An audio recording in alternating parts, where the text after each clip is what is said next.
An anime very close to my heart, man. Very, very close to my heart, man. What are we reviewing right now, you want to say? Honey and Clover. Honey and Clover. That name's weird, man. What a weird name for anime. I tell you, but, you know. Is there any Honey and Clovers in this anime? There's Honey and Clover. Damn, okay. Well, you should stay true to the name. Well, this is an interesting one, and I'm kind of hating on you for this review for this reason. I watched Honey and Clover when it was out, when it was airing in Japan back in 2006, I believe. Mm-hmm. And you watched it recently. You watched the English dub. Yep. And when it came, after I finished watching it, I was just thinking to myself, you know what? I don't know if they'll dub this one, and I can't wait for the dub. But after waiting, I don't know when the dub came out, but I think I waited about 2 or 3 years and there was no dub. So I kind of gave up hope. So all of a sudden, out of the blue, you're just telling me that, I just watched a really great anime. Don, Honey and Clover. I'm like, what? As I do. Then you're like, yeah, watch it in English. I'm like, what? What? It's just goddamn. So, and it's been so long, I couldn't remember this anime, but I did write a review for it myself back in 2008, I think, on Anime Info. Which I read recently. Yep, and it was, I don't think I'm not a great writer even now, but I think I really was, not great at that review, but I think I got out what I wanted to get out. So it was short, but apt. Okay. I'll say that. I appreciate that. But anyway, a couple years later, 6 years later to be exact, we got our own podcast, and now we're going to do an audio review when, we're both older, both wiser, and, we're going to give it our proper thoughts now. Yes, we are. All Let's right. come with it. Let's do some quick trivia on, quick information for people who don't know what the series is about. Well, Honey and Clover is based off a manga series written and illustrated by, let me see if I can get this name right, Chika Yumino. It was also known as Hachikoro in Japan. So, you might know it by Hachikoro or Honey and Clover, either or. It was serialized in, I can't pronounce this magazine name, Shomushira? From June 2000 to July 2006. So after the 6-year run as an ongoing manga or being serialized in a comic or whatnot, it was made into an anime. We're going to be reviewing the 2 anime series. The first series is 24 episodes and the second series is 12 episodes, I believe. And after the anime, they got a live-action movie made, and they got 2 live-action dramas as well, that was released in 2008. Now, me and you haven't seen the movie or the live-action dramas. No. We're just reviewing the anime. I don't know if I'd want to see this in live-action form. I kind of think I've seen enough. Yeah. I don't really feel like I'm missing anything. Yeah. That I need to watch it live in a live-action form either, I know. All right, well, the plot line to Honey and Clover, for people who's wondering, is, I wouldn't say there's a plot, more like a situation. Basically, it revolves around 5 art students who I would say are about 18 or 19. Yeah, but I think the oldest is 19. I think, yeah, all right, 19 at the start of the anime. Mm-hmm. And they seem to be highly talented in different fields of art, which we'll explain in a minute. Together, the anime is about them, working through college, going through struggles, financial struggles, ambitions, and I'm not going to say there's an emphasis on romance, but there's a lot to do with love in this anime as well. Love relationships. Yeah. All kinds of relationships. But it's not shoujo-y, meaning that it's not too girly, it's not a youngish kind of adolescent love. It's more for adults. That's how I feel it was anyway. Well, no, that's how it was. Well, they're 19, so we're not talking about kind of puppy love, shy, looking at each other in the distance. It's a little bit more adulty. So yeah, it goes from 19 to what it seems like late 20s, 30s. So not like there's an age difference on love, but yeah. All right, Nuances. So we're going to move on to the characters now. Let's talk about the characters. And you give us the cast, because we only got 5. Well, there's more than 5 characters in the anime, but we have like 5 main characters of the central cast. Yeah. Okay, so the 5 main characters are Yuta Takamoto, who's actually the youngest. He's 19. basically he's a second-year art student. He had to repeat a year because he had a stomach ulcer. Then you've got Shinobu Morita. Sounds about right, yeah. And he's 24, and he's a CGI artist, but you don't really find that out until later on in the series, because he's just someone who's slightly elusive and kind of goes away for a couple of days and comes back and nobody actually knows what he does. That's okay. I don't think that's really a spoiler. That's all right. Okay. Then you have Hagu. I paused there because I kind of want to laugh. Okay, why do you want to laugh? Because Hagu she's kind of a genius. Okay. She's 18, actually, so she's not sorry, Yuta's not the youngest. She's 18 and she looks like 12 or something. You know what? Funny enough, because I haven't seen this anime for so long, I thought she looked like a kid, like, because I remember people going on about, oh, there's a girl in the anime, she looks so young, oh, pedo, too young, why they do that? But when I rewatched the anime, like, I saw some YouTube clips before we did the review to remind myself, it's not as bad as I remember. She does look about 12. She looks young. I mean, I watched it recently and I found it slightly disturbing, considering the rest of them, like I said, most of them are in their 20s.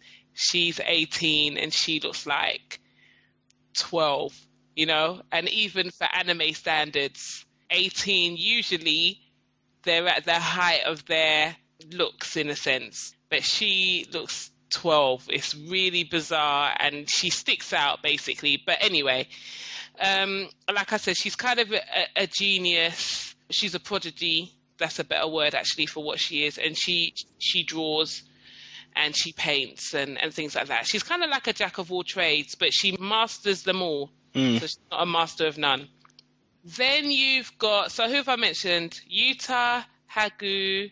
And Morita. And now you've got Takumi? Yeah. Takumi's basically the calmer, more collected kind of character. He has an apprenticeship and he's actually has some deep feelings for the person he works for. Okay, don't go any deeper than that though. I'm not going any deeper than that. Okay. Right, so then you've got here, and then the last person is Ayumi.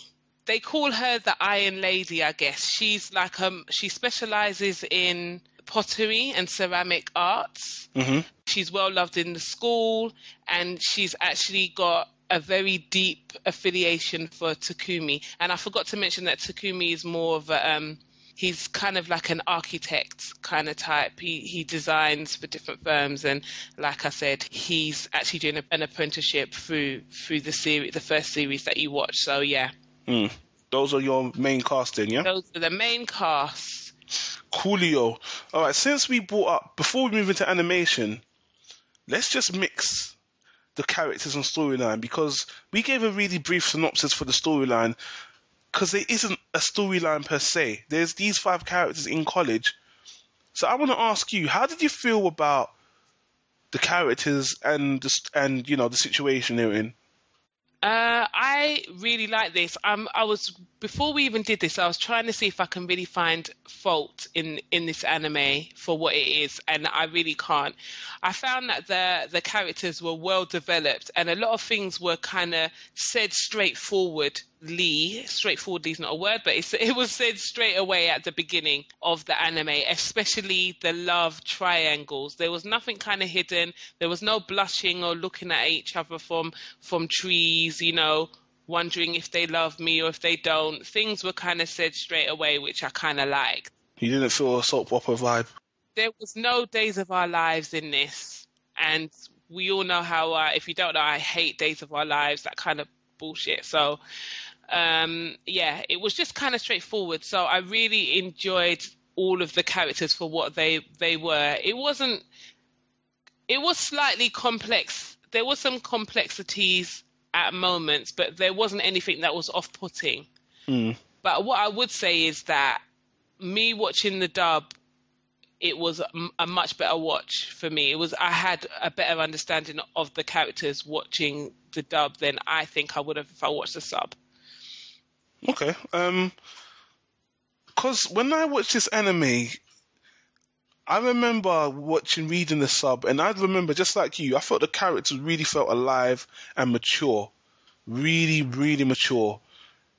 And because they were art students, I was worried that the anime would be very girly, but it was actually, I think this anime is more manly in a way, because 70% of the characters are males. Yeah. And you're kind of in their mind going through college, and even though you are seeing love through a man's eyes and all that, it just isn't. It doesn't feel soap opera-y, like I said before. Anyway, apart from that, another thing I liked about the anime regarding the storyline is that there was a passage of time in this anime. It was set over. This is a kind of a spoiler, but not really. The anime is set over a number of years. It doesn't feel like rushed. It doesn't feel rushed, and you watch them grow as the anime progresses. I kind of beg to differ on that, because I felt that it went quite fast for me. The seasons went fast. No, I said it wasn't rushed. I said it just wasn't. I think it didn't feel rushed, like they were trying to, force the storyline along. I like the pacing. And yeah, you're right. It was fast. The things did move fast, but for something that was set over a number of years, I just thought the pacing was really great, and I really like to see the story that was just set over the period of time where they're going through college and after. Well, that's basically when the anime ends, when they're all kind of graduated, right, and they've moved on. Well, yes and no, because some of them have actually moved on before in season 2. Yeah. What I found really interesting, which I didn't mention before, is that if anybody said to me, watch this anime about art students, I would be interested, because I'm slightly inclined to be interested in that kind of thing. Because you're kind of arty yourself, arty-farty. Yeah. So, don't know about farty, but yeah. If I was giving this to somebody else that probably wasn't that way inclined, they may think, oh, this is boring, or what do I want to watch about an anime, that's about artists? It just sounds boring. But it really, really, really is a really interesting watch. And I know you were saying that looking at love in a man's eyes, but I didn't really see it that way. I just thought of it just looking at relationships in a more adult term. I think the reason why I said that is because I felt I could relate to, especially the main character. I just felt like I could relate to him so much. I felt the anime was speaking to me personally, so maybe that's why I said that. I mean, like you said, there are more males than females, but no, the females hold their own. It's not a harem though, people. It's not a male harem. I just want to stress, it's not one of them 5 men, No, it's trying to go for one girl. There is some, love triangle stuff. Yeah, because even though there are 2 main female characters, there is another female character who is important to the storyline. That is true, actually. We don't even have do you have a name to handle? I think it is. Let me look it up, because I think it's something like... No, don't bother. Because to be honest with you, she's kind of important, but she's not one of the main cast, and we just want to focus on them anyway. Yeah, okay. Yeah, okay, go on. So, I think we've said basically we both enjoy the characters. The characters make the anime anyway. The characters are the storyline, in my mind. The characters were what make the storyline great. And another thing that I totally nearly glossed over, when you watch, because I watched the anime so long ago, you were saying to me it was really funny. And I was saying to you, I don't remember it being funny. But then when I went back on YouTube and watched some clips again, it is hilarious. Actually, the comedy in this anime reminds me of School Rumble. Actually, Morita reminds me of Harima from School Rumble. This anime has a great balance. It's not just serious. It's not just, relationships and doom and gloom and serious. It's got a really element of... It's really, really funny. It's really funny. There's a lot of funny moments that we were talking earlier about, that there's a twister moment where this might be a spoiler, but whatever. Obviously, the game of Twister, is a game, it's interestingly invented game because obviously if you're playing it male and female, there's a lot of touching. Gets quite saucy. It gets kind of saucy. Put your leg here, left leg here, right arm here, women especially can get in certain situations. But funny enough, they try and bring up, two of the characters try and bring up the game Twister. And it turns out that the girls choose not to play. Well, don't tell them why. Oh, okay. So, yeah, I won't tell you why. So it ends up with two guys having to play. And the two guys that do play, which I think it's Utah and... Morita. Yeah, Morita. There's a little bit of tension. A little tension there. So they're trying to outbeat each other. And it's really funny. It's really funny. And, I don't usually say this, but... because I rewatched that clip out of context recently, you can kind of watch that clip on its own and see how funny it is. It's extremely funny. And the way that it was animated was really, really good. Really, really good. So funny. So yeah, let's move on to the animation, ironically, because we've spoken enough about the storyline. How do you feel about the animation? Loved the animation. Really, really loved it. It gave me a real sense of wanting to be there. You know what I mean? It was very melancholy for me. It reminded me of being in school, because I was an art student as well. So it reminded me of being in school on a hot day, painting on a canvas. And I really enjoyed all of that, and I just thought it was really well drawn. And when it did turn to be comedic, when there were comedic moments, the animation took a really good twist where it didn't actually pull from the original animation so much that you just thought that's so out of context. It just felt like it was right for the anime in a sense. The only thing I really didn't like... Hey, no spoilers, because I know what you're going to say. But if there's something about anime I know you didn't like, but don't you think you'll be spoiling the surprise if you tell people what it is? Okay. You know what I'm talking about, though. I think I know what you're talking about. All right, we'll say what it is, but we won't say what happens. You're talking about the opening, right? No, I'm not talking about the opening. I wasn't going to say that at all. Oh, okay, sorry. No, I will leave that. That's what I was saying. You don't want to spoil the surprise. What were you talking about then? I'm not going to spoil that at all. I'm not going to spoil that at all. What I was going to say is the thing that I really didn't like, and now I can say it, is the way that Hagu was drawn. Yeah. Yeah. I just did not like the fact that, she's little anyway. The way that she's drawn as a 14-year-old, or a 12-year-old or whatever. But then sometimes when she's speaking or when something happens, they then revert her into what I would call bubble drawing. Chibi. Yeah, little chibi. Yeah. Really, really, really, really chibi. And it really got on my nerves. Do you see what I mean? Because she's so little anyway, and it does kind of take you out of it and think, it makes... Because you're dealing with, like I said before, you're dealing with people that are like 24. The youngest is her, she's 18. But out of the males, the youngest is 19. And then you've got this little chibi little girl, and then she's already drawn little, and she's got this long flowing hair. And then they draw her like some little... I don't even know. I found it slightly disturbing. You've seen that anime, The Wallflower, right? I started and I chose not to finish. Okay, well, there's a character like that in The Wallflower. She's a tall, gloomy girl, and they decide to, I think after the third episode, they just they draw her as a chibi for 90% of the anime. Oh my God. But the difference with that is that's done on purpose for comedic effect, where here... She's, like you said, she's drawn small normally, like a 14-year-old, and then they add the chibi element there. But in its defense, I will say most of the time they use that chibi element for the comedy. But even when it's not and she's just small, she looks too young. Yeah. In proportion to the other characters. And a lot of people are very uncomfortable about it.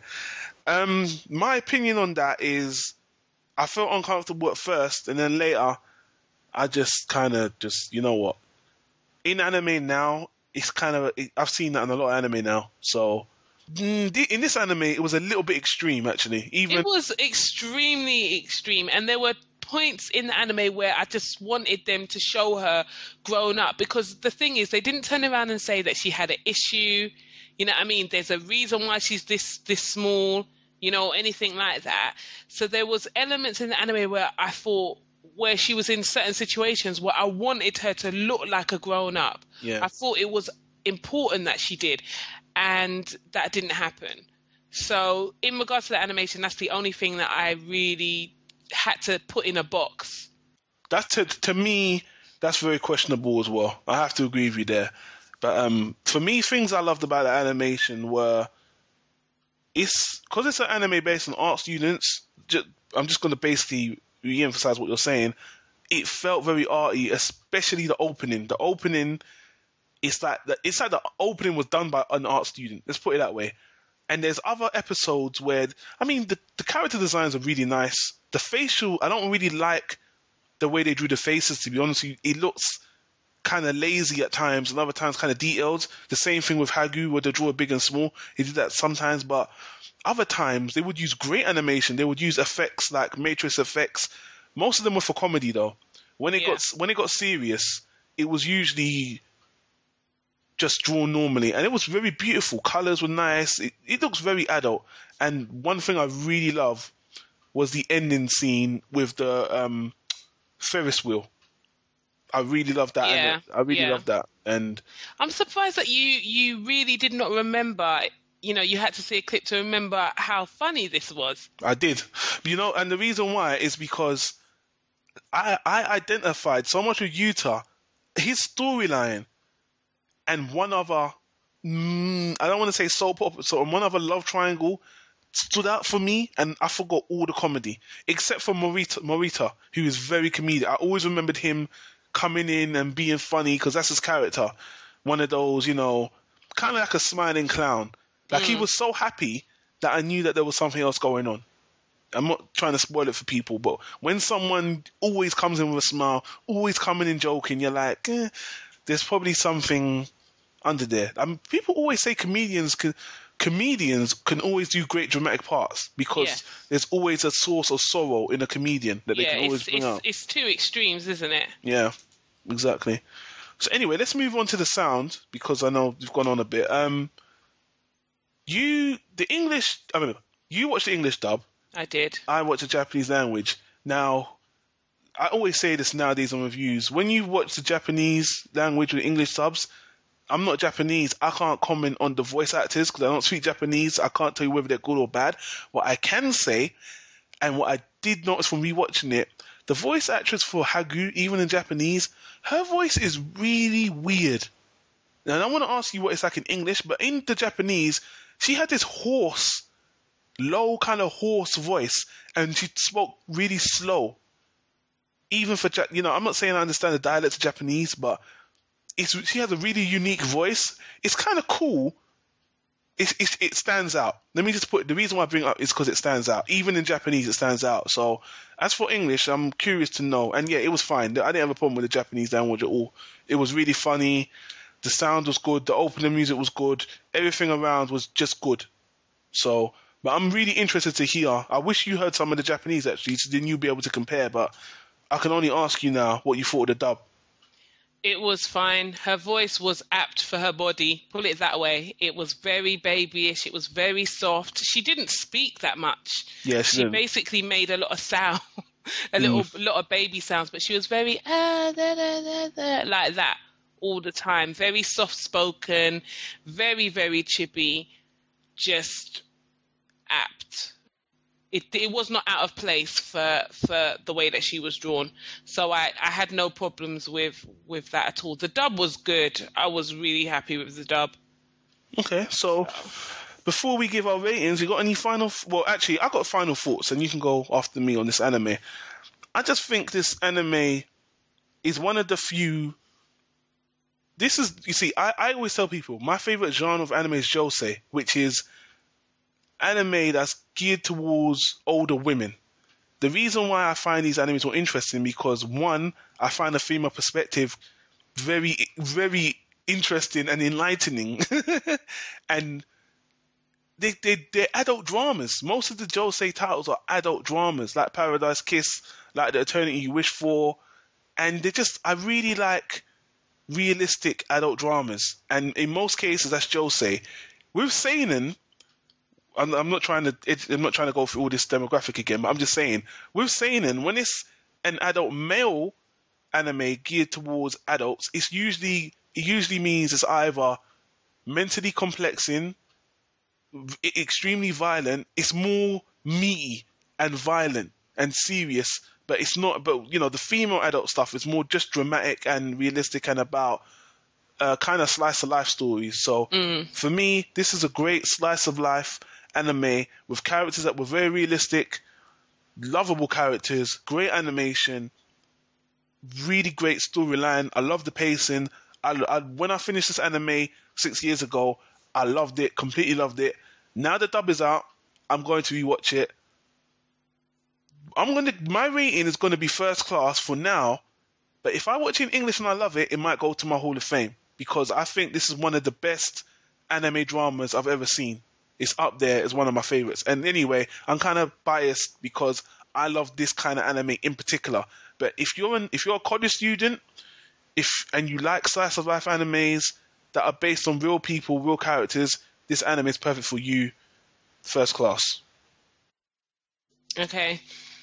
Like I said at the beginning, I struggled to find fault with this anime. And not saying that I looked for faults in anime, but there was nothing that really aggravated me, even though I did mention about Hagu, but it was still important for the storyline, the way that she is and stuff. For me, for what this anime is, and the fact that it's a josei, I thought that it was really fantastic. To tell you the truth, I could probably break down this anime for the next hour, you know what I mean? But obviously it would be all spoilers at why I love this anime so much. Yes, it's definitely the epitome of a slice of life anime. The characters are well developed. The storyline moves along very well. The backstories are clear. There's no confusion in regards to the backstories of any of the characters. They are explained. And there's no messing about, which I can't stand. I can't stand love triangles that don't make any sense or don't work or, don't get resolved. I just thought it was a really, really good anime. But I will say that, like you said, I watched the dub. If I watched it subbed, I may have struggled a little bit more, because it's slice of life. There's a lot going on. There's a lot of dialect, and I'm very, very, very happy that they dubbed it, because you get to enjoy the jokes much more, obviously, and things like that. So for me, I'm gonna have to give it Hall of Fame. Cannot believe it, but yeah, because it just ticks every single box for me. I could definitely rewatch it. It's written well, it's done well, the characters are really, really good, the ending is good, and I can talk about it for the next hour. You know, and the comedy was great as well. It was comedic. It had everything that I love. And one thing I didn't mention, sorry to cut you there, because again, is that it had the perfect ending for me. I love the ending. I won't say it had the perfect ending. I really, really loved the ending to this anime. I wouldn't say no. I liked the ending. I'm not going to say I loved it. I liked it. The reason why I say that is because the realization of what one of the characters actually is, or what they really believe in, was absolutely irritating. Let's just say. So I won't say that I absolutely loved the ending, but the thing is, I wouldn't want it to end any other way. Yeah. So I don't know what to say about that. I don't think it could have ended any other way. I'm just happy. It was just good, really excellent. Well, it's still got a really high rating from you, so you know what I mean. I know people are probably thinking she actually gave something a Hall of Fame, but for the demographic of what this anime is, it is exactly spot on. Yeah. There really is nothing else that I could have wanted from this anime that it didn't deliver. and it really made me feel like I was watching like a warm summer's day in a sense. You know, you can't watch a warm summer's day. That I was in like a war. You know what I mean? Just I liked living it. We know what you mean. We know what you mean. Yeah, I hope so. So yeah, I know I'm feeling all warm and fuzzy now. Yeah, right. I know it's great, and I'm irritated because, like I said, I'm angry at you because you just got to see this. I could foresee this being a great anime in English dub. So Yeah. you can just give it that Hall of Fame. Now, as for me, I just want to say before we go, I did have, when I was watching this, it's very dialogue driven, and when I was watching it in Japanese, I remember it was really hard for me because it was just so much reading. Although it was funny, it was interesting, some of the love triangle aspects started to get on my nerves, and it was going on. It dragged on a little bit there, but it doesn't take away from the anime, and I think I even wrote that in my original review. Yeah, you did. I mean, if I had watched, to tell you the truth, it's the thing that's made me give it a Hall of Fame is the fact that I watched the dub. If I had to watch the sub, I would have struggled.